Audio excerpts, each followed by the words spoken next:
Hello, everybody, and welcome back to another D4H live stream. D4H now part of Eco Online. My name is Billy. I am the Emergency Management Solutions Specialist currently at D4H and Eco Online. And today we're going to be talking to Alliance North, one of our volunteer customers in D4H.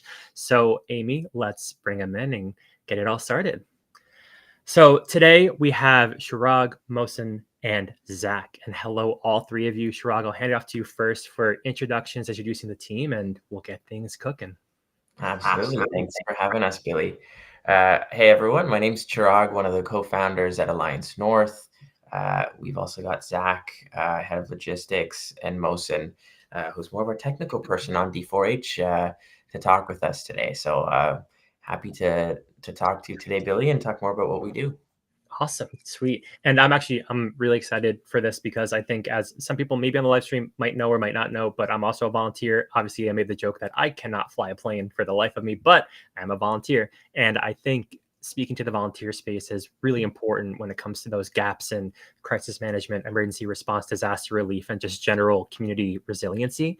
And so if you want to start off first by talking about what is Alliance North and what you guys do. Absolutely. So there's an interesting concept that I want to introduce first, and it's called public benefit flying that not many people may be aware of. But there are pilots and planes across this country, in Canada and across the world, really. And these civilian assets come into use for a whole bunch of ways. So in Canada, at least, we have organizations that help pilots fly patients from remote communities to larger cities to seek medical care. We have pilots that fly animals from all across the country to get to their forever homes, or owls that need to be released to the wild, or any sort of animal welfare. And we have other organizations that do other things, but essentially the point being there are pilots and planes across the country that want to help communities, that can provide services that other resources can't. And that's really at Alliance North what we try to facilitate. Is helping those pilots find those opportunities and helping those opportunities find the pilots and the planes that they need. One of our own kind of inside our organization projects that we've started is the Volunteer Emergency Air Corps. So when we thought of how can we show the world what pilots and planes and communities can do, well, the best way to showcase everything we can do together is through emergency response. We can do the patient transfer, we can do the animal welfare, we can do the critical evacuations, that sort of stuff, and showcase that. So that is really, I think, the focus of what we'd love to talk about today is our project, the Volunteer Emergency Air Corps, for which we just hosted our first emergency response exercise, and we're able to use D4H to help do that. Sweet. Yeah. And we're going to jump into that exercise as well. And as the slideshow is going, for Zach and Mohsen on the call as well. And so are you all pilots? Are you part of the Volunteer Emergency Corps? How did you all get involved with Alliance North? Because it's such a wonderfully niche initiative, like in the best way possible. Because I have never heard of public benefit flying. Just how did you get involved with it? And do you fly planes as well? Even though that sounds like a silly question. It's not a horribly silly question. Yeah, go ahead, Zach. I was gonna say, so the quick answer, no, I'm not a pilot. I'm actually a firefighter with an emergency management background, and I basically came on board just in the early part of the summer with Alliance North. I found them; it was a great opportunity. Mark and Chirag are amazing people to work with, and obviously it's a volunteer organization that wants to do very good things. So I came on board to help with logistics. I do a lot of the partner relationship management with other NGOs and other agencies. And obviously, what started as, a project has now grown into, a full-on organization here that's actually doing public benefit flying. So I'm really happy to be a part of it. And we had a big, as Chirag mentioned, we had a big exercise that happened on the 27th last month, which brought let's say 16 or 17 flights from 6 or 7 different airports. We were moving personnel, we were moving cargo, we had presentations, all happening based out of one airport. So it was very amazing to see, and we had a lot of people there, between 60 and 100 at the event. So it was a great exercise scenario. We're looking forward to doing it again. Sweet. Yeah. And Mohsen, for you as well, how did you get involved with Alliance North? Uh, I mean, I wish I had my license. I don't have it yet, but I'm working toward that. Nice. First of all, thanks for having us. I basically started with the Alliance North over 2 years ago. Since the inception of organization, I used to work at the Provincial Emergency Operations Center in different roles, including Air Operation Coordinator Supervisor, but also in other roles and other capacities. And I do have an degree in emergency management, so that was somehow related to the kind of values and goals that Alliance North is looking for here. And basically, I got involved with the organization through one of the other co-founders, Mark Bett, who used to be my manager. Again, I think just my kind of a passion for aviation, plus that's I was already working in emergency management, and I had that connection. So I thought, okay, that's looked a very good cause to me to basically contribute a little bit to this organization and to the greater cause that this organization is pursuing, which is promoting the public general aviation for public benefits, which I think, especially after this exercise, everyone just starts to basically acknowledging and recognizing how valuable this these kind of asset could be, especially during emergencies. Absolutely. And as we build up to talking about the exercise, with all the photos that are going by, so I kind of want to focus on, just briefly, what is kind of a common mission? I know that you've kind of briefly talked about it, disaster relief, logistics, materials, but when I think about aviation, and especially in Canada, I think about like wildfire, water dumping, and so what is kind of the spectrum of what could be considered a typical mission within Alliance North? Mhm. Absolutely. So we focus on being surge capacity. So the government has their own aircraft that do the water bombing, that do the evacuation, et cetera. But there often are um, small things that need to be done that the government just doesn't have capacity for. So I want to share a quick story of really how we got started with this, and it sort of contexts what we can do in the future. So it was 2022, and I'm from British Columbia, and so in Vancouver, so the other side of the country here. But we had a whole lot of rain, what we call an atmospheric river, and a lot of communities were sort of flooded out. So couldn't access healthcare, couldn't access critical supplies, just couldn't get anywhere. Government resources were at capacity. I was working for the government at the time, and we needed to get some basic supplies, sanitary supplies, vaccines, medications into these communities. And there was just no way to do that. And we knew that those supplies needed to get in today, tomorrow, and couldn't wait a week to wait for a government aircraft to free up. So it was actually private aircraft from a local airport there, about 30, 40 pilots that flew over 700 flights over the course of that episode. And over 400,000 pounds of supplies were transferred between the lower mainland, so by the coast, out to the interior and the communities that were cut off.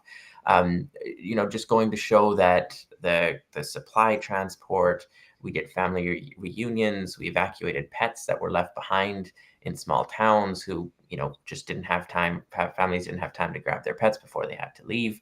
So things like that, where the government just simply doesn't have the capacity for when the response is happening, is where private planes, private pilots can jump in. And honestly, these pilots grew up in these communities. They want to help and they want to go back. So there's that motivation aspect as well, that you don't really get from an official response, but you get from someone who's involved and works in the community, grew up in the community. Yeah, and it's crazy because I'm thinking too from the United States side. I immediately thought about like Hurricane Katrina or like all the different floods that are happening in not like the Midwest, but Kentucky, Tennessee kind of region. And I don't know if there's a system like this that exists in the U.S. And there's all this complaint about FEMA not getting there in time, the National Guard not getting there in time, and even Red Cross or other NGOs. It takes a minute for them to get there. So to have that local response is just invaluable. Like 700 flights is no joke in terms of executing that entire mission. So before I jump into the exercise, and I promise we will get there, I do want to briefly talk about too. So this sounds like a very massive volunteer operation. You have people, you have planes, you have materials, you have every single risk that exists, like any other company, like weather risks and insurance and whatnot. And so, how do you coordinate all these items? Obviously, not that I'm teeing up D4H for any reason, but how were you maybe coordinating it, and then how have you kind of seen that improve with D4H since you purchased the software? That's a great point. I can address that a little bit, maybe throw it back to Mohsen or Zach for adding any D4H comments there. But really what we do is we rely on the capacity and the expertise of our partners. So we're partnered with aviation groups across the country that have specialties. So one of our bigger partners is the Canadian Wings of Rescue, and they have pilots that fly animal welfare flights. So I'm involved with that group as well, but essentially, if an animal is found injured somewhere, they need to fly to a big city to get rehabbed, the pilot will go fly that flight. Or a domestic pet needs to go to their forever home, it's too far away, the pilot will go fly that flight. So, these pilots, they've been flying these flights for a long time. We rely on their kind of expertise and ability to be able to do that again in an emergency scenario. And we sort of do the coordination. So we have a flight request that comes in. We say, okay, it's a pet flight. It's an animal welfare flight. So this group of farm animals needs to get lifted out of this community that's getting flooded out and needs to come somewhere where they'll be safe. Okay, well, we've got an organization with pilots that can deal with that. So on our end, it's a lot of figuring out who the best people are to do that. And D4H helps us manage who we have, where they are, and how we can get in touch with them. So maybe I'll hand it over to Mohsen or Zach there to comment. Yeah, let's start with Zach with the logistics, and then we'll go to Mohsen for the technical side. Sure. So I think one of the ways that it helps versus helping before is just due to the nature of what we're doing and kind of how the organization not only has to maintain information on pilots, but cargo manifests. It can become very complex very quickly. And in this particular case, I'm sure with many of the organizations that use your software, that's very important for emergency management. It's crucial information that can cause chaos at airports with flight control paths, with all sorts of different things. So rather than using hand and paper or trying to remember a lot of these things, we have actual air traffic controllers that we use, and this information is handled a lot more easily, I think, with D4H than it was before. And I mean, so on an overall looking down on kind of the 30,000 foot view, it's nice to see that you can put different information. You can also use different things like tags, for example, in there to tag different things to get information very quickly. Retrieval, we found that very useful. We found some of the ways that we can categorize naming conventions very useful. So, not just the adaptability, but the actual accountability of the software is very important. So that's kind of on a more macro level. I can give it to most to talk a little bit more on the technical. Yeah, I was going to say, Mohsen, who actually uses the software, what's your experience with D4H, or how have you liked using it or hated using it, I guess, depending on how you feel for any operation or coordination? Yeah, I'm not the only one who uses D4H, but basically I'm just trying to basically, based on the feedback that I get from other folks using it, try to basically, if I can see, adjust it or tweak some based on the admin capability within the software. But basically, in every emergency, either it's an actual emergency or exercise, and I have seen few of them in the last couple of years, right after the emergency and through AARs, the first thing that they're going to talk about is just, okay, even though that almost everyone knows that the first thing that's just going to fail is just communication.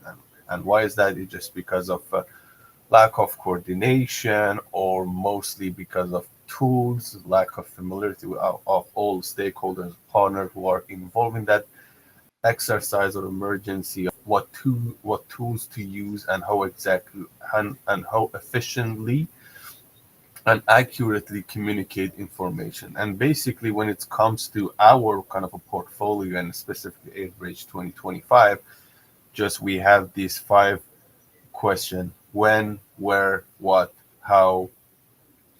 And so, but basically D4H, we use that and that kind of a center of piling and stocking all our whatever we need, basically the people that we need to talk to and work with, the type of content that we need to disseminate to, and basically also as a repository of log of our actions.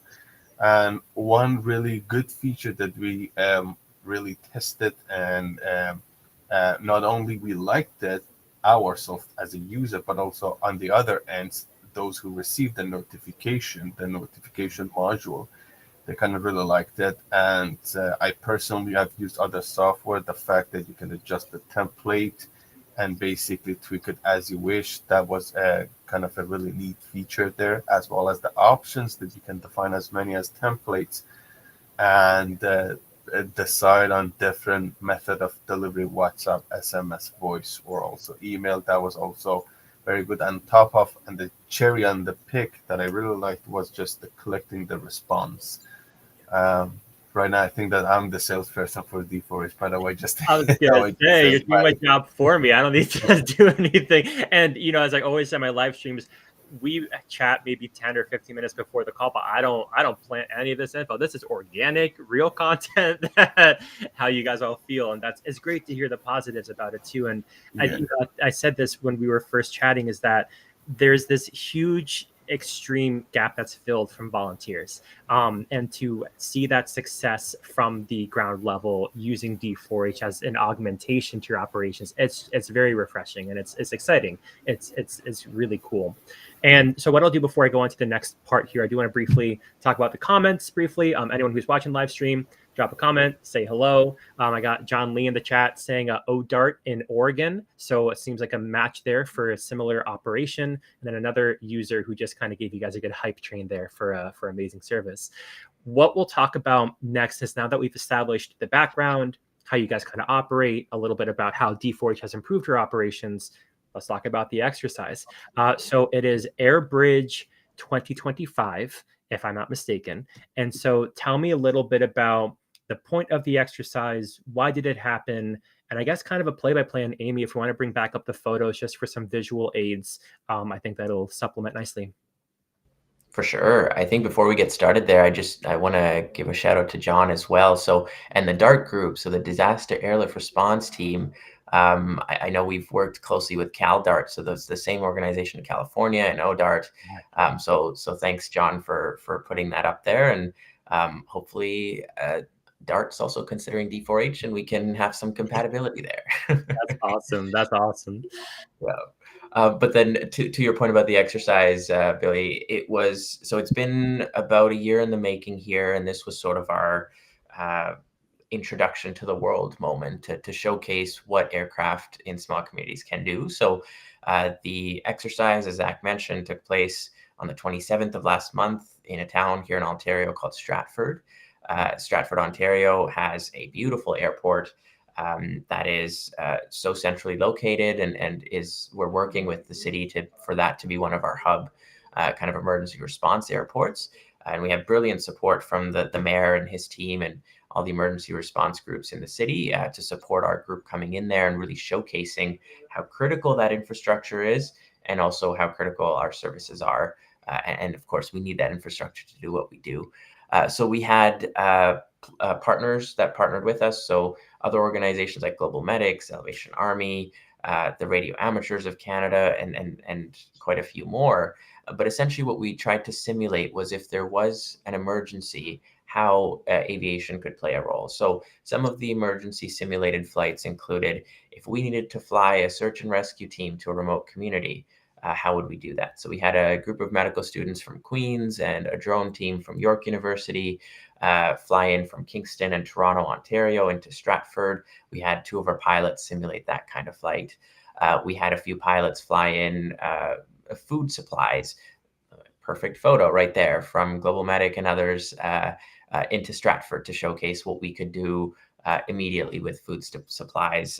We had others simulate sort of reconnaissance flights and other types, but essentially there were about 12, 15 flights happening that day demonstrating different things. The pilots flew in the morning.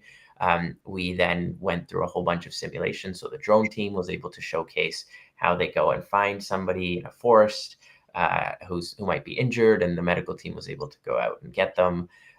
We then had a demonstration of how to load an aircraft quickly and be able to do the weight and balance as sort of training for volunteers, which is what you see in the photos here.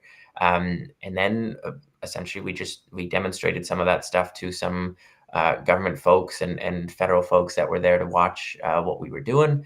And then we sent people off essentially as our, this is what we do, and this is what we can offer to communities and to organizations across the province. But Mohsen, Zach, anything to add there? Yeah, I can just add something briefly. It was kind of a very unique and rare type of exercise in that it wasn't really open directly to the public. It was more coordinated for kind of interagency and organization to organization. So there was presentations that were done between the organizations. There's a lot of networking that was happening. This formed bonds that may not have pre-existed before, because a lot of these organizations arrive at, disaster situations. Sometimes they haven't worked together. Sometimes they're not working on different things at the same time. But it's nice to have kind of a common ground for everybody to kind of understand how they work with each other and meet everybody beforehand. And obviously we're doing this through aircraft, through flights. And that was kind of a bonus for everybody to be able to see how we operate and, how Alliance North can basically, advance public benefit flying. So that was really great to see. It was as we think, one of the first of its kind events that happened, and we want to continue to have more, definitely. But great to have everybody there. And as you can see now in the picture, there's a Salvation Army that was there, that which catered food. They were there to send some of their volunteers to learn how to load and unload an aircraft. And of course, we're now looking at working with some of these organizations as well past the exercise. So this exercise was not only just an actual exercise, but we ended up moving actual real food packages and real cargo that needed to be shipped to communities in Northern Ontario. So it was a great combination of, like I said, both a real and a simulated exercise. So sweet. Yeah, and Mohsen, if you have any commentary to that, because I'm also going to go to you next about the software, so I'll queuing you up there if you have anything else to add to the exercise. Yeah, just regarding the exercise, aside from actually testing our emergency response plan and how we're going to use this, how we're going to use the software to actually facilitate this exercise and test our capabilities on that. I mean, in the last 3 years, we were trying to basically promote this idea, but I would say the kind of the effect that this exercise had is definitely equal to whatever pitch or basically other promotion materials or event that we have had so far in the last 3 years. Because we used to tell people, okay, this is what we can do, but we were just saying, okay, this is what we can do. Probably this is the best way or better way to do it. But on that day, in September, we actually presented these are capabilities. And when we actually presented with the 16 different flights, and that requires kind of a significant coordination and planning, that basically was kind of a really good proof of concept that this is going to work. And everyone walked into that exercise with their own perspective of themselves based on their personal experience and their organization. And that was valuable as well, because someone from Global Medics with a kind of a background, okay, we need to get supply from A to B. They have their own ideas how to use this kind of asset. Someone like Radio Amateur, they have their own idea how to use this. And someone like from, for example, provincial field officers, they had their own idea. Oh, this is great to us. So we could have not reached that kind of holistic view of how exactly we can promote this service without actually having kind of a participant from all this organization, because they come into this exercise with their own view and how exactly the service could be applicable to them. And aside from that, we were just talking about in that exercise, just one-to-one with the other person. Okay, these are the actual scenarios. These are the real incidents that this service could have been utilized. For example, there was a remote community up north that they needed a part for a kind of a fire suppression equipment being able to combat a fire within the community. but they couldn't secure a flight to get that part in. That just resulted in further damage to that community. But if we just had the service in place back then, and probably kind of some of that damage and hurt to the community could have been mitigated. So we were just talking about a few examples like this that, again, I think this exercise just demonstrated what actually this kind of general aviation is capable to offer. Yeah, absolutely. Well, yeah, I'll finish your thought, please. Mm-hmm. No, I just said that's on the exercise, but any technical question also, I'm fully open to that. Yeah, I'm definitely gonna have you. I'm gonna have you share your screen in just a little bit too. But it's it's so interesting that I feel like exercises are incredibly important, and same thing with D4H. Even when we're going through implementation and onboarding, which I don't know if you got to experience as a volunteer org, but we try to get our customers up to speed to a tabletop exercise at the minimum. But what you said, Mohsen, is exactly the goal of what exercises are. Is that in the event of an emergency, you don't want to have to be scrambling. You want to kind of understand the perspectives and the capabilities of who you're working with, and seeing those actual quantifications in real time during the exercise. I mean, you can't dispute the data. It's just incredibly effective. And so that's really great to hear. And so let's transition now to a little bit of a software feature, since we are talking about software. And so, Mohsen, if you want to share your screen, and I guess you can kind of run through the technical aspect of how the exercise was run on the software, whether that's incident management, incident reporting, whatever you're prepared to share. And let's get Amy to approve the screen. Perfect. And we are live to go. Okay, perfect. So basically, I'm just going to talk about how we structure this. So we have on a regular basis, we have different level of activation in our organization, and depends how severe the situation is. We escalate from routine monitoring to partial activation to full activation. And we have we call it intake officer or duty officer that basically monitoring our inbox and email 24/7 for the phone call and emails. I mean, after hours, just for the phone call, not for the emails, to be aware of the potential kind of a request coming from different organization, but here a different organization. And for the sake of this exercise, we had 7 roles. We called them transport coordinator, and all those 7 roles were, all those 7 individuals were assigned to different flights. So I think each took over 1 or 2, sometimes even 3 flights to coordinate.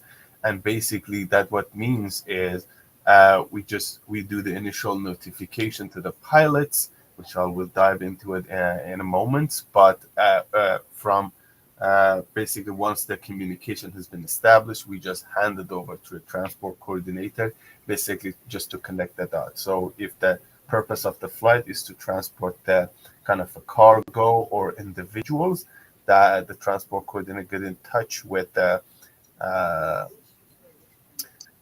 passengers and the pilot, and beyond that point, it just might be interesting for the folks. But for that actual communication, at least for this exercise, we had it done in WhatsApp. So there was a point in exercise that we did all the communication and notification through D4H, but beyond that point, we just switched it to WhatsApp because it was easier for the folks to basically communicate and coordinate on the ground. But if I were to, so the start, actually the exercise was on Saturday, but the actual process of exercise started on Wednesday, a few days before that, when we actually issued the first notification. And the good thing again is that we basically crafted all these notifications. So the first notification was on September 24th, and we have different templates with different. So this one was kind of just information bulletin, but the last 3, the following 3 were just notification. So in September 24th, if I just open this one, this is a draft message that we draft it, and we send it to the potential pilots, and also we just ask them to acknowledge that they got the message. Yeah. Following that, on the 25th at the noon, we sent the second one and basically elaborating on the situation as the situation escalated. But this time we asked them to indicate if they are available or not. And based on the response that we collected, that basically indicated the number of recipients on the following notification, because we don't want to send it to those who said no. Right. So, and this one is the VIAG notification that we send them that, okay, this is going to happen. You will be notified. You will receive further communication, who your transport coordinator will be, and just acknowledging and understanding that they got the message. And the last one, basically just telling them, okay, this is your action, this is your aircraft registration, the pilot, your transport coordinator, your method of communication, and basically options to acknowledge the fact that if they're okay with that. Going beyond this point, there we have the contact information within D4H, and transport coordinator create the WhatsApp group and continue the communication beyond that point with pilot and the passengers. So this is how the communication works. Then we have the ops side. So we created only one incident on the ops side of the house, and basically we just created this for the incident commander and plan section chief, just to keep track of the kind of a communication and documentation and basically logging the action. And what I did, that I just filed out an ICS form 201 and ICS form 201. I know that there are lots of other forms under ICS system, but for sake of this exercise, we just decided that these two are enough at this point. But if we go to the so we just created one incident on the ops side for the whole exercise, but we decided to create separate incident for each flight. So we had 16. So some of these are live data right now. For example, anything that starts with PPs is an animal rescue. But if I can open this AN one, or the Alliance North one, Regional Air Commute, Queen's University. So I'm just connecting. I think I lost my connection because it just... That is okay. Honestly, the same thing happens to me when I demo the product, so it kind of makes me feel good that I'm not the only one when I'm presenting, but it doesn't work out. But oh yeah, there you go. I got the report. I had another one open, yeah. I think has to do something with my proxy, because I'm connected through my personal laptop right now to the workplace. But yeah, here is the one for York EM that we also did a little bit of adjustment to the column and fields here, and as of what type of information we are trying to collect from our partners who are supposed to be on this flight, for example, manifest and stuff like that. And that also came in really handy, where we could basically, for example, adjust all these fields based on the information that we need. For example, any kind of accessibility consideration with this passenger, weight of the passenger, weight of the cargo that they're coming with, or so on and so forth. And I found it quite kind of flexible to add these, to have them added here. And obviously, the whole repository and I would say the contact management function here in this exercise was through D4H, and we had them in different groups geographically based on the pilot, and we have the contact information for our NGOs who attended this one, this exercise, already organized and polished into the software that we actually. And basically, at the end of each flight, each transport coordinator was basically, they just closed their incident right after that, and that would be the end. So I think we did 16 of this ticket, which means 16 flights, and that's how we Sorry, just this proxy just popping up. Yeah, that's I mean, it looks incredibly clean. Like it looked so cool. Like I love the logo and the alerting messages. Your management platform is simplistic. I greatly appreciate too that you found a very creative method of hosting the incident, but then running the individual incidents or flights and incident reporting as well, which shows the flexibility of the software. So this looks really cool. This is really sick. I did want to ask a follow-up question because I know that you showed me the incident management and incident reporting, and maybe Zach as well, since you're the logistics guy. Do you also use DForge for the equipment tracking and your volunteer management, or have you just been focusing on the incident management, incident reporting at the moment? So actually, interesting that you bring that up. I was previously looking through the case studies for D4H software, and I saw a lot of emergency organizations are actually using it for equipment maintenance and management. You've got hazmat, you've got fire departments that are using it. So one of my next comments is actually going to be that it's interesting to see the adaptability of the software because we're using it more on the response side, not really on management and the equipment side.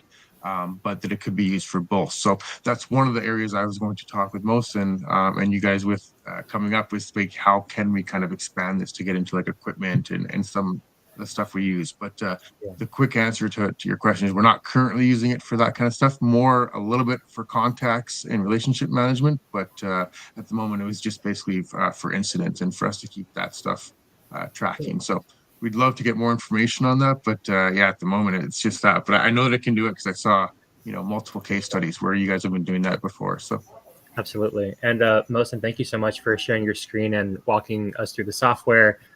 It's never easy. I mean, I know that me who gives demos, I also just sharing screen and walking through it is always such an adventure. So appreciate that from you.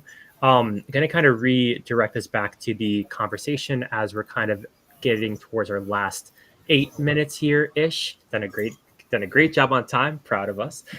So let's focus first on the future of Alliance North, and then we'll jump into some just general candid conversation about D4H as we finish up. So where do you all see Alliance North going, or what's on the horizon for how you guys want to develop the organization going forward?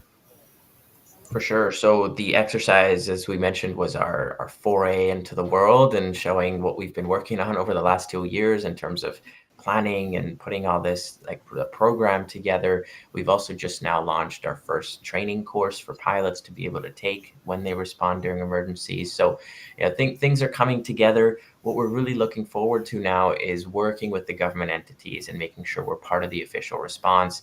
Zach touched on the chaos a little bit. Last thing we want is pilots and aircraft showing up to airports and nobody knowing why or how that fits in. So making sure we're part of that program, and that's what we're doing now. So outreach and showcasing the capabilities that we have and making sure we're part of the established response that already exists.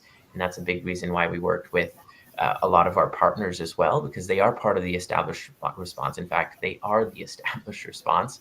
And through this exercise, we showcase that they need this asset and that we can provide this service to them and to governments as well. So really looking forward to continuing those conversations and then starting to build more plans with them on how we fit in. And then maybe, in the near future, actually responding to something. I was going to say, hopefully we have some of our Canadian government entities actually watching the live stream today to kind of get you guys situated. I know that we currently also provide the software to all the task forces, so maybe they can hook you up. Somebody's in the chat here, but that's great. I also hope the same for you guys as well. I didn't know about public benefit flying or anything of the nature before. And quite coincidentally too, before I even joined D4H, I didn't know D4H existed. So just learning about it in general and seeing the actual impact lifetime, whether it's through the photos or the software or the stories, it just speaks volumes. So what we'll do in the remaining 5 minutes here, and if we end short, and that's okay. I think Amy on the back end is trying to get me to end the live stream so she can continue on with her evening based in Ireland. We've talked a lot about how the software is great and how we use the software, but as you guys who use the software, what maybe don't you like? What features would you like to see in the future? How do you feel genuinely about the product and how you hope to kind of involve it? And we can start with Chirag and go from Zach to Mohsen to go from each of those opinions, or I guess facts. However, go for it.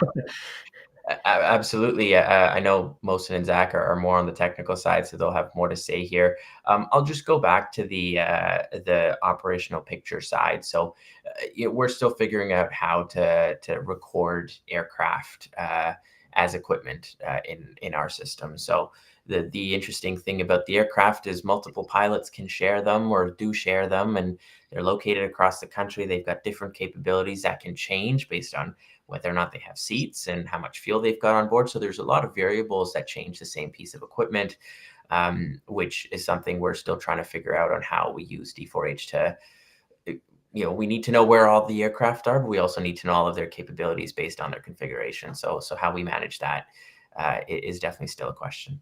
Sweet. Yeah. Zach or Mohsen, anything from you two? I'd like to see a little bit more on this PRM side, which would be a little bit more in the management of kind of who we're talking to, when we're talking to. There's a lot of information that could be put into that very easily that would help a lot of things happening, so we don't have to open multiple kind of project management software type apps. I think that's really good communication. I think communication between the two different parts of the software, the operations, being able to communicate with the other part as well would be very helpful. But the big thing for me is kind of contact management, customer relationship management. I think we've adapted, I think, some of the contact stuff to the way we can kind of use it, but those would be features I think that would not only benefit us, but would benefit everybody else. And then, just finally, I think, where we can kind of head together is, normally I'd say the sky is the limit, but in this case, that's just where we're getting started. So That's a good one. I like that a lot. That's funny. I was going to say, Cesar, I completely agree too about the collaboration of the software. Weirdly, right? Our team manager and our operations center, they don't really act together that well. So I also fully agree with that. Yeah, that's one of our main frustrations, I would say, is if there was a way to even, I don't know, API that information, connect it somehow, or I'm not sure how that entirely works, but we'd love to be a part of that conversation, because that would have been extremely helpful as well. So absolutely. And Mohsen, take us home. Any thoughts, comments, concerns on the software? No, honestly, just those are basically my points, Zach. But especially when it comes to basically connection between the two, teams manager and ops. And actually, that was my question, and how exactly and initially this whole idea was created, that let's have the team manager and ops separated. Having these two environments, but that's a discussion for another kind of a meeting. But again, as you folks mentioned, one of the things that we are actually, even one of the things that I'm working right now on the software is just to basically how can we improve our contact management, because we have also different set of contacts that we don't want to interfere with other kind of folks on the team that are using the same contact but for different purposes. So basically just to have basically one clean data set, but at the same time basically differentiated and distinguished well enough with where each team could go and, okay, these are my contacts, this is the way I'm basically filtering them, and this is how exactly I'm going to use them. And there are a few features that like tagging them or grouping them and stuff like that, but basically we are just trying to optimize right now what would be the best way to manage these contacts down the road. And the next one is just record management that I'm interested in, and basically collecting the stats, because at the end of the day, they're saying in emergency management, if it hasn't been documented, it hasn't been done. So we have to be basically improve our kind of a documentation, kind of logging information. So because down the road we need to report on that and basically provide proof that this is what we have done, for example, in the last year. Yep. Yeah, absolutely. Those are my comments on that. Thank you. No, I appreciate it. So we're right up to the limit here. This was phenomenally planned. I did not plan for any of that timing, but it worked out great. Quick round of thank you. So thank you, Amy, for hosting on the back end. Thank you to everybody who joined in the chat and watched our live stream today. Of course, the copy of the video will be on all of our medias. And most importantly, thank you to Alliance North, Chirag, Zach, Mohsen. Really appreciate your time this afternoon or evening, I suppose. So I'm looking forward to what you guys are doing, and thank you for continuing to support D4H. So hope everybody has a wonderful rest of their nights, and we'll see you all again very soon. Thanks so much, everyone. Thanks for having us.